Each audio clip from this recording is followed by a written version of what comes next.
What's up, guys? Welcome back to the pod where I like to talk about stuff like money and sales and business and family and health and friends and stuff on my life and on my heart. And on my mind. I want to talk about something super helpful. And we use this in our assessments at Objective Management Group Assessments at STG. So, STG is a reseller of assessments. We use it for candidates and we use it for existing clients that we sales train. And what we do is we measure 21 core competencies of a sales rep or sales manager. Now, what's interesting about that is um, we measure not just like tactical and like motivational type of competencies, but we measure sales DNA competencies. And so there's 6 of those. And one of those I found to be particularly uh, low most of the time when I'm looking at these different assessments, and our coaches are. And that one's called like your supportive bicycle.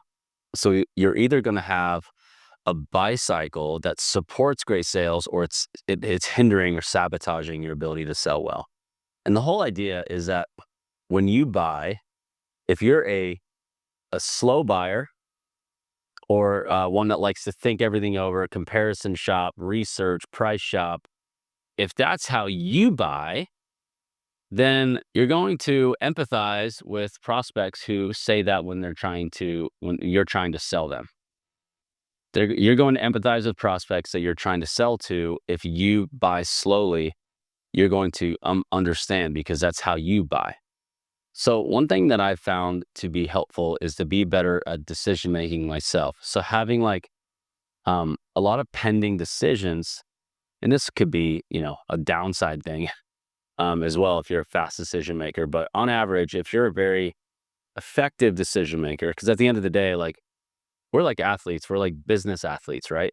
We're sales athletes. And our ability to make business and sales related decisions every single day is going to be the difference between us having success or not in what we're doing. And so our buy cycle is a big one there, because if we are one that likes to think it over, that doesn't close the door when there's an open door, it's like our sales pipeline out in the market. Like if we have a bunch of sales on the street with pending decisions or no decisions, but if we look and examine our lives and we have all these internal decisions and the book isn't closed on all of our internal decisions, like things we're going to buy, choices we're making with our money, with our time, with our schedule, you're going to find that there's a correlation between you doing a poor job closing people on stuff when you are not giving other people who are trying to sell you clear direction. And so I think that something you can do if you want to sell better is buy better, right? So when making any decision, be more decisive and close the loop on decisions. Don't say, let me think about it. And let me think about it. Let me think about it. And if you keep thinking about everything, let me do a bunch of research. Make the decision. It's like, I don't like to cuss much, but shit or get off the pot. It's like come on, figure it out.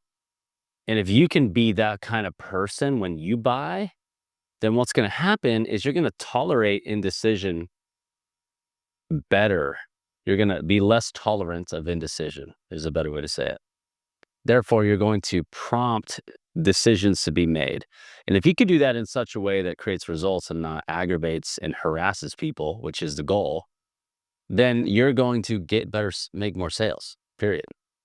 So being someone who is decisive in your purchasing, and if you want to be better at your business, you got to be a better decision maker. And the more you can conclude on things, the faster you take action from decisions, the more action from decisions you can expect when you're selling or recruiting, right? Same thing.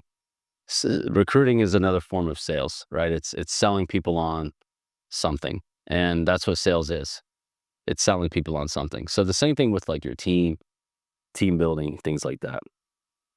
So how do you improve this? I think that one thing you do is I'd like to just make a list. I'd like to make a list of all the major pending decisions in my mind. If you think about some people like Steve Jobs, he made his decision-making process so simple in some things because he wanted brain power for others that he just wore a turtleneck and jeans and his like tennis shoes every day with his glasses, and he just kind of hunched over and walked around the Silicon Valley and dominated the world. And that guy just killed stuff, just killed it, right? Killed the game. Now, for you, it's just like your calendar. What are you buying? Who are you hiring? Make decisions, make decisions, make decisions, be decisive, be decisive.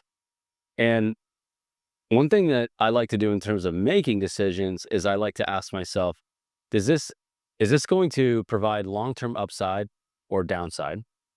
Is this really attacking a really important constraint that if I solve it, it's going to provide a big return? Those are the questions you need to be kind of asking yourself.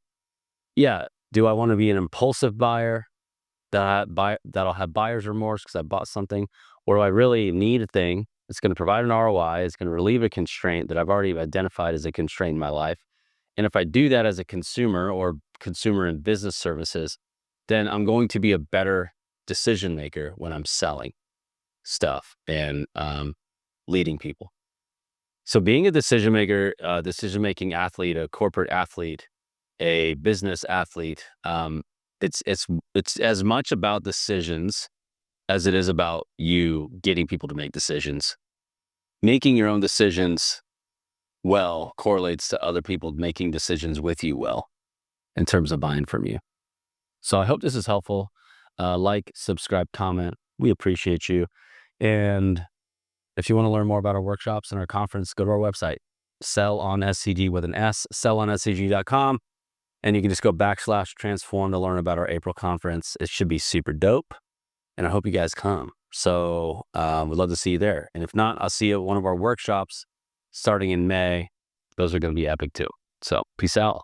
Love you.